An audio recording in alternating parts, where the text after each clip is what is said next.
એ મારો મોરાલિયા બેઠો રે ગઢને કાગલે એ મારા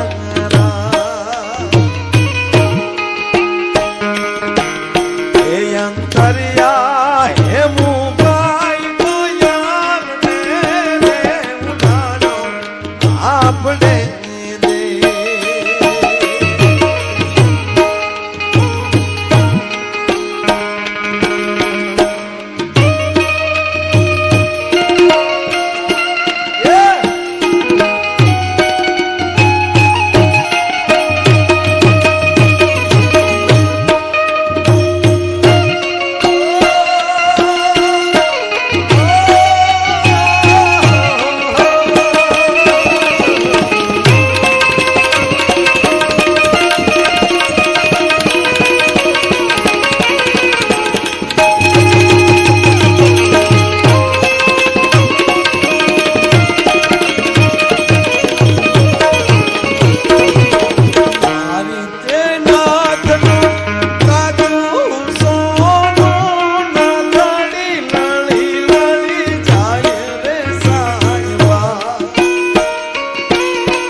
આંબાવાડીમાં જાન પસાર થાય કોયલ સાંભળીને એટલે આવા ગીત આવે અને એમાં જયારે વગડો શરૂ થાય ત્યારે લાંબા ગીત પસંદ કરે ગામ આગા હોય લાંબા ગીત પસંદ કરે કેવા ગીત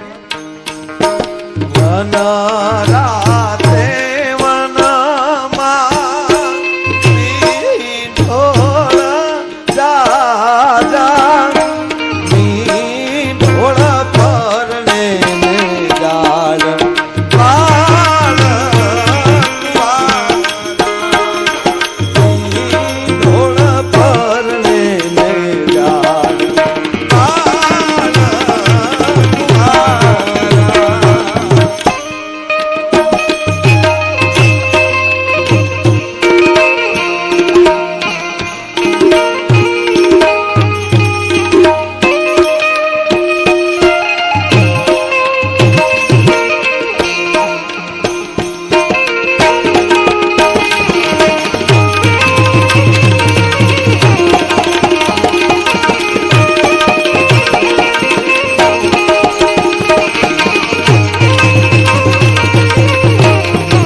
આખો દિવસ જાન રસ્તે હોય રાતના લગ્ન થતા અને સાહેબ એમાં જાનને મોડું થાય હાજ પડી ગયો હોય ઝાલર વાગી ગઈ હોય જાન ના આવી હોય હાંજરે એ પડીને ઝાલર વાગી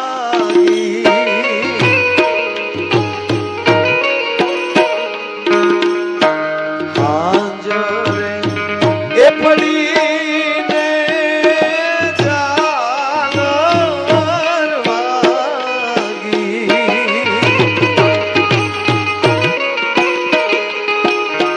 મારી લાડકડી ના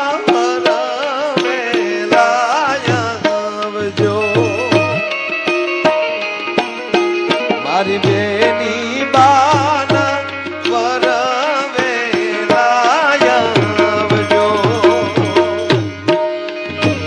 એમાંય પછી મીઠો કટાક્ષ આવે.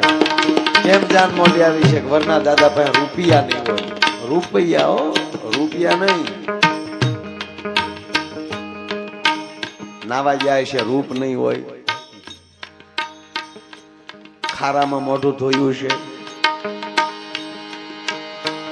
પછી ભલામણ કરે રૂપિયા ન હોય તો અમારા ફલાણા ભાઈ ને કહેજો અમે રૂપિયા જ દેવું. અને સાહેબ એકવાર સંબંધ થઈ જાય દીકરી એમ કહેવાય પછી સંબંધ તોડતી નહોતી. કોક એમ કહે કે હામા વાળા તો ગરીબ છે એની પાઘડીઓ ને લીરા નીકળી ગયા છે ન્યા શું દીકરી દીધી. તેથી દીકરી બાપને એમ કહેતી ઈ સમયો બાપ મને ન્યા જ દેજો ઈ જ વર દેજો મને. અને મારા ધણીની પાઘડીના લીરા નીકળી ગયા છે ને તો ઈ લીરાની હું દીવાની વાટું કરીને એના ઘરે અંજવાળા કરી પણ તારા નામને હેઠું નહીં જવા દઉં. તે તો દીવાની વાટું માં થતી ને લાઈટું ક્યાં હતી. આ વાટું ગઈ ને લાઈટું આવ્યો.